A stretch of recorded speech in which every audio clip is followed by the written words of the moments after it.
आज हमारे पास जीव विज्ञान के एक बहुत ही बुनियादी लेकिन दिलचस्प अध्याय के नोट्स हैं। ऊतक यानी टिश्यूज, कोशिका या सेल के बारे में तो हम सबने सुना है, लेकिन जब ये अरबों कोशिकाएं एक टीम बनाकर काम करती हैं तब क्या होता है?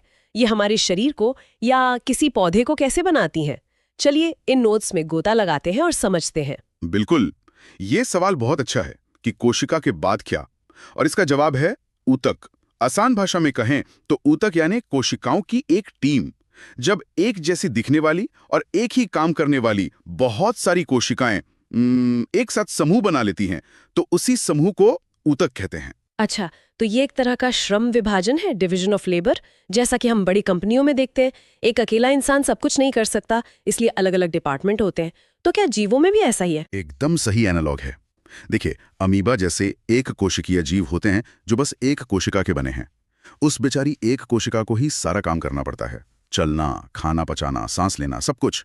वो एक वन मैन आर्मी की तरह है। लेकिन हमारे जैसे बहुकोशिकीय जीवों में, जहां अरबों खरबों कोशिकाएं हैं, वहां ऐसा नहीं हो सकता। यहाँ तो हर काम के लिए एक स्पेशलिस्ट टीम है।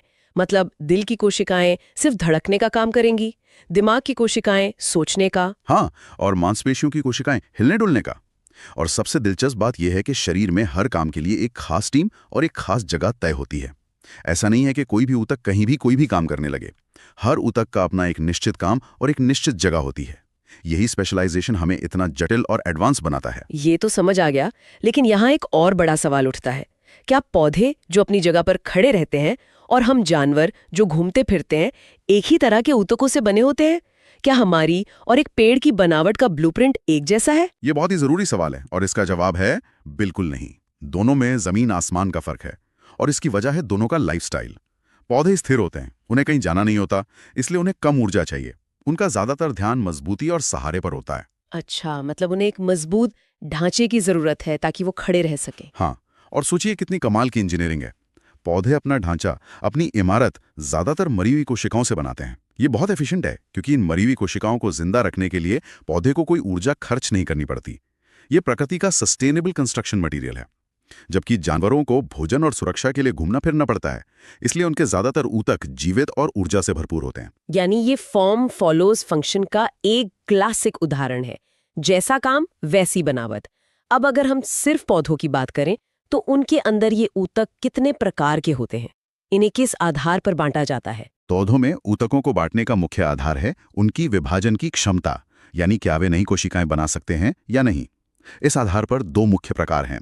पहला है विभज्योतक ऊतक या मेरिस्टेमेटिक टिश्यू। ये पौधे के ग्रोथ इंजन है, ये लगातार विभाजित होते रहते हैं। और दूसरा है स्थायी ऊतक या परमानेंट टिश्यू। ये वो कोशिकाएं हैं जो अपनी विभाजन की क्षमता खो चुकी हैं और अब कोई एक खास काम कर रही हैं। एक तरह से ये रिटायर होकर कोई स्पेशलिस्ट जॉब करने लगी हैं। ठीक है, तो पहले इस ग्रोथ इंजन यानी विभज्योतक ऊतक को समझते हैं। अगर ये पौधे को बढ़ाते हैं तो ये पौधे में कहाँ-कहाँ पाए जाते हैं? ये पौधे के सिर्फ उन्हीं हिस्सों में पाए जाते हैं जहां वृद्धि होती है। इसके तीन मुख्य प्रकार हैं। पहला है शीर्षस्थ या एपिकल, जो जड़ और तने की नोक पर होता है और पौधे की लंबाई बढ़ाता है। दूसरा है पार्श्व या लैटरल, जो तने की मोटाई या घेरा बढ़ाता है।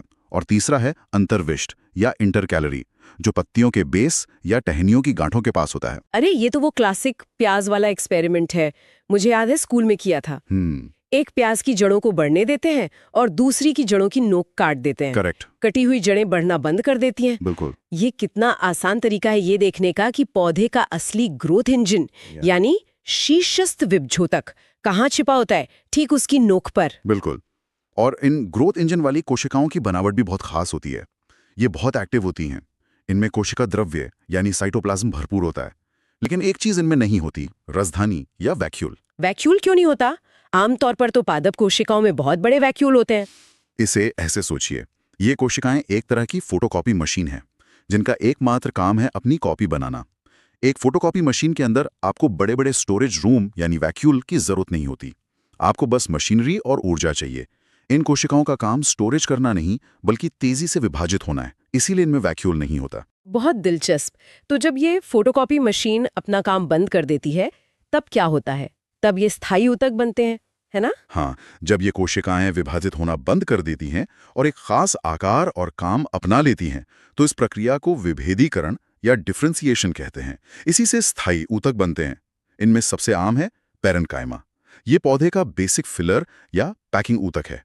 ये भोजन का भंडारण करता है और पौधे को सहारा देता है। और मैंने सुना है इसके भी कुछ खास प्रकार होते हैं। हाँ, जब इस पेरेन्काइमा में क्लोरोफिल आ जाता है और ये प्रकाश संश्लेषण करने लगता है तो इसे क्लोरेन्काइमा कहते हैं।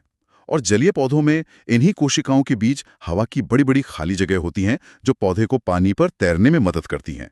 तब इसे एरेन्काइमा कहते हैं। ठीक है, पेरेन्काइमा तो हो गया पैकिंग और स्टोरेज के लिए, लेकिन पौधे को लचीलापन और मजबूती कौन देता है? जैसे हम एक हरी टहनी को मोड़ सकते हैं, वो टूटती नहीं। ये लचीलापन आता है कॉलेन्काइमा ऊतक से। इसकी कोशिकाएं जीवित होती हैं और कोनों पर मोटी होती हैं, जो पौधे को बिना टूटे मुड़ने की क्षमता देती हैं। लेकिन अगर आपको मजबूती और कठोरता चाहिए, जैसे नारियल के छिलके में होती है, तो उसके लिए है स्क्लेरेन्काइमा ऊतक। अच्छा, और नारियल का छिलका इतना कठोर क्यों होता है? क्योंकि स्क्लेरेन्काइमा की कोशिकाएं मृत होती हैं और उनकी दीवारों पर लिग्निन नाम का एक पदार्थ जमा होता है। लिग्निन को आप कोशिकाओं के बीच का सुपर सीमेंट समझ सकते हैं। ये पूरी दीवार को इतना मजबूत बना देता है जैसे पत्थर हो। इसीलिए लकड़ी इतनी कठोर होती है। समझ गई। तो ये तो हो गए पौधे के अंदरूनी ऊतक। पौधे की बाहरी त्वचा, उसका कवर किस चीज का बना होता है? पौधे की बाहरी रक्षा परत को एपिडर्मिस कहते हैं। इसका काम है पौधे को पानी की कमी, चोट और फंगस जैसे बाहरी खतरों से बचाना। रेगिस्तानी पौधों में तो ये परत और भी मोटी हो जाती है और इस पर क्यूटिन नाम की एक मोम जैसी परत चढ़ जाती है, जो पानी को बाहर उड़ने से रोकती है। और पत्तियों पर जो छोटे छोटे छेद होते हैं, जिन्हें स्टोमेटा कहते हैं, वो भी इसी का हिस्सा है। हाँ, स्टोमेटा या रंध्र पत्ती की एपिडर्मिस में मौजूद छोटे छिद्र हैं। इनके दोनों ओर रक्षी कोशिकाएं या गार्ड सेल्स होती हैं, जो इन छिद्रों को खोलती और बंद करती हैं। यहीं से पौधे गैसों का लेन देन करते हैं और अतिरिक्त पानी को भाप बनाकर उड़ाते हैं। और जब पेड़ पुराने हो जाते हैं तो यही बाहरी परत कॉर्क या छाल में बदल जाती है, जो सुबेरिन नाम के केमिकल की वजह से हवा और पानी के लिए पूरी तरह अभेद्य हो जाती है। ठीक है, तो पौधे के पास ग्रोथ, पैकिंग, मजबूती और सुरक्षा के लिए ऊतक हैं, लेकिन उसके पास कोई दिल या नसें तो है नहीं। तो फिर वो जड़ से पानी को पत्तियों तक और पत्तियों में बने भोजन को बाकी हिस्सों तक कैसे पहुंचाता है? ये ट्रांसपोर्ट सिस्टम कैसे काम करता है?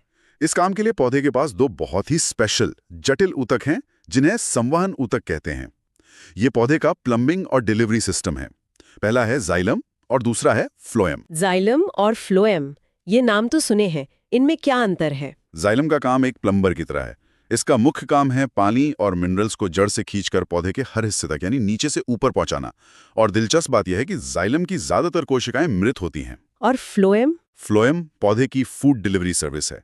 ये पत्तियों में बने भोजन को पौधे के हर हिस्से तक ऊपर और नीचे दोनों दिशाओं में पहुंचाता है। और जाइलम के ठीक उल्टा, फ्लोएम की ज्यादातर कोशिकाएं जीवित होती हैं, क्योंकि शुगर जैसे भोजन को ट्रांसपोर्ट करने में ऊर्जा लगती है। ये एक बहुत बड़ा अंतर है। जाइलम पानी का ट्रांसपोर्ट, मुख्यतः मृत। फ्लोएम भोजन का ट्रांसपोर्ट, मुख्यतः जीवित। कमाल है। चलिए अब पौधों की दुनिया से निकलकर जानवरों की दुनिया में आते हैं और खुद अपने शरीर को एक उदाहरण की तरह देखते हैं। अगर हम बाहर से अंदर की तरफ चलें तो सबसे पहले हमें क्या मिलता है? हमारी त्वचा, हमारी कवरिंग। बिल्कुल। और ये जिस ऊतक से बनी है उसे कहते हैं एपिथीलियमी ऊतक। इसका काम सिर्फ बाहरी कवरिंग ही नहीं, बल्कि शरीर के अंदर के अंगों और खाली जगहों को ढकना और एक दूसरे से अलग करना भी है। ये एक टाइट पैकिंग की तरह है, जिसमें कोशिकाओं के बीच कोई जगह नहीं होती। एक मिनट, लेकिन क्या ये हर जगह एक जैसा होता है? मतलब हमारी त्वचा की कोशिकाएं और हमारे मुंह के अंदर की परत, क्या वो एक ही तरह की हैं? इनके आकार में भी तो फर्क होता है। बहुत अच्छा सवाल। नहीं, ये एक जैसी नहीं होती। इनके काम के हिसाब से इनका आकार भी बदलता है। जहां पदार्थों का लेन देन होना है, जैसे फेफड़ों या खून की नसों में, वहां ये चपटी होती हैं, जिन्हें शल्की एपिथीलियम कहते हैं। हमारी त्वचा में इन्हीं चपटी कोशिकाओं की कई परतें होती हैं, ताकि वो कटने फटने से बच सकें। और बाकी आकार? जहां अवशोषण और स्राव का काम होता है, जैसे हमारी आंतों में, वहां ये खंभे जैसी लंबी होती हैं, जिन्हें स्तंभाकार कहते हैं। और जहां सहारा देना होता है, जैसे किडनी की नलियों में, वहां ये घन के आकार की यानी क्यूब जैसी होती हैं, जिन्हें घनाकार कहते हैं। कभी कभी यही ऊतक अंदर मुड़कर ग्रंथियां भी बना लेते हैं। ठीक है, तो एपिथीलियमी ऊतक एक तरह की पैकिंग या लाइनिंग हो गई। लेकिन हमारे शरीर में अंगों को आपस में जोड़ने, उन्हें सहारा देने और चीजों को एक जगह से दूसरी जगह पहुंचाने का काम कौन करता है? शरीर का गोंद और ढांचा क्या है? यहीं पर हमारा दूसरा हीरो आता है, संयोजी ऊतक या कनेक्टिव टिश्यू। इसके नाम से ही इसका काम पता चलता है, कनेक्ट करना। इस ऊतक की खासियत यह है कि इसकी कोशिकाएं एक दूसरे से थोड़ी दूर दूर होती हैं और एक आधात्री या मैट्रिक्स में धसी होती हैं। ये मैट्रिक्स जेली जैसा, तरल या एकदम कठोर भी हो सकता है। इसका सबसे अच्छा उदाहरण तो शायद खून होगा। वो तरल भी है और पूरे शरीर को जोड़ता भी है। एकदम सही। रक्त एक तरल संयोजी ऊतक है। इसका मैट्रिक्स है प्लाज्मा और उसमें लाल रक्त कोशिकाएं, श्वेत रक्त कोशिकाएं और प्लेटलेट्स तैरते रहते हैं। ये हमारे शरीर का ट्रांसपोर्ट सिस्टम है। ऑक्सीजन, भोजन, हार्मोन्स सब कुछ इसी के जरिए अपनी मंजिल तक पहुंचता है। और कठोर संयोजी ऊतक मतलब हड्डियां। हाँ, अस्थि या हड्डी इसका बेहतरीन उदाहरण है। इसका मैट्रिक्स कैल्शियम और फास्फोरस की वजह से बेहद कठोर होता है। ये हमारे शरीर को आकार और सहारा देता है, हमारे नाजुक अंगों की रक्षा करता है। ये शरीर का कॉन्क्रीट फ्रेम है। पर शरीर में कुछ हिस्से कठोर होने के साथ साथ लचीले भी होते हैं, जैसे हमारे कान या नाक की नोक। वो क्या है? वो है उपास्थि या कार्टिलेज। ये भी एक संयोजी ऊतक है, लेकिन इसका मैट्रिक्स प्रोटीन और शुगर का बना होता है, जिससे ये हड्डी की तरह कठोर नहीं बल्कि लचीला होता है। ये हड्डियों के जोड़ों को चिकना भी बनाता है ताकि वे आसानी से मुड़ सकें। ये हमारे शरीर का फ्लेक्सिबल रबर है। ठीक है, तो हड्डियां जुड़ती कैसे है? मतलब एक हड्डी को दूसरी हड्डी से और हड्डी को मांसपेशियों से कौन जोड़ता है? इसके लिए भी खास संयोजी ऊतक हैं। जो ऊतक हड्डी को हड्डी से जोड़ता है उसे स्नायु या लिगामेंट कहते हैं। ये बहुत मजबूत और लचीला होता है। और जो ऊतक मांसपेशी को हड्डी से जोड़ता है उसे कंडरा या टेंडन कहते हैं। ये मजबूत तो बहुत होता है, पर इसमें लचीलापन कम होता है। तो हमारे शरीर में जो खाली जगहें होती हैं अंगों के बीच में, वहाँ क्या होता है? क्या वो खाली रहती हैं? नहीं, उन खाली जगहों को भरने, अंगों को सहारा देने और मरम्मत में मदद करने के लिए एरियोलर ऊतक होता है। और त्वचा के नीचे एक और खास ऊतक होता है जिसे वसामही ऊतक कहते हैं। ये वसा यानी फैट को स्टोर करता है। ये हमारे शरीर का एनर्जी बैंक और थर्मल इंसुलेटर है जो हमें गर्म रखता है। तो हमारे पास ढांचा है, जोड़ने वाले ऊतक है, पैकिंग मटेरियल भी है। अब इस ढांचे को हरकत कौन देता है? हम हिलते डुलते कैसे हैं? यहाँ आता है हमारा तीसरा जंतु ऊतक, पेशीय ऊतक या मस्कुलर टिश्यू। गति का सारा काम इन्हीं के जिम्मे है। इनमें एक खास तरह का सिकुड़ने वाला प्रोटीन होता है, जिसके सिकुड़ने और फैलने से ही हम चल फिर पाते हैं। पर क्या सारी मांसपेशियां एक जैसी होती हैं? मैं अपने हाथ को अपनी मर्जी से हिला सकती हूँ, लेकिन मेरा दिल अपनी मर्जी से धड़कता है। आपने बिल्कुल सही पॉइंट पकड़ा। इसी आधार पे पेशियां तीन तरह की होती हैं। पहली हैं रेखित या ऐच्छिक पेशियां, जो हमारी इच्छा से काम करती हैं, जैसे हमारे हाथ पैर की मांसपेशियां। दूसरी हैं चिकनी या अनैच्छिक पेशियां, जिन पर हमारा कंट्रोल नहीं होता, जैसे हमारी आहार नली या आंखों की पलकों का झपकना। और तीसरी, मेरा अंदाजा है दिल की मांसपेशियां होंगी। सही अंदाजा। तीसरी हैं कार्डियक पेशियां, जो सिर्फ हृदय में पाई जाती हैं। ये बिना थके जीवन भर एक लय में सिकुड़ती और फैलती रहती हैं। कमाल है। तो अब हमारे पास ढांचा है, उससे जोड़ने का सिस्टम है और उससे हिलाने के लिए मांसपेशियां भी हैं। लेकिन इन सबको कमांड कौन देता है? शरीर का कंट्रोल सेंटर और वायरिंग क्या है? ये काम है हमारे अंतिम और सबसे जटिल ऊतक का, तंत्रिका ऊतक या नर्वस टिश्यू। इसकी इकाई को न्यूरॉन कहते हैं।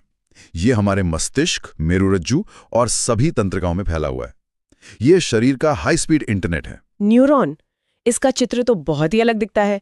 एक तारे जैसा सिर और एक लंबी पूंछ। हाँ, इसका काम है सूचनाओं और संवेदनाओं को बिजली के सिग्नल या नर्व इम्पल्स के रूप में शरीर में एक जगह से दूसरी जगह तक पलक झपकते पहुंचाना। और आपको जानकर हैरानी होगी कि कुछ तंत्रिका कोशिकाएं 1 मीटर तक लंबी हो सकती हैं। 1 मीटर? वाकई अविश्वसनीय है। तो आज हमने कोशिकाओं की इस पूरी दुनिया को देखा, कैसे पौधे अपना मजबूत और एफिशिएंट ढांचा बनाते हैं और कैसे हमारे शरीर में हर काम के लिए एक स्पेशलिस्ट ऊतक है, पैकिंग के लिए, कनेक्शन के लिए, गति के लिए और कम्युनिकेशन के लिए। बिल्कुल।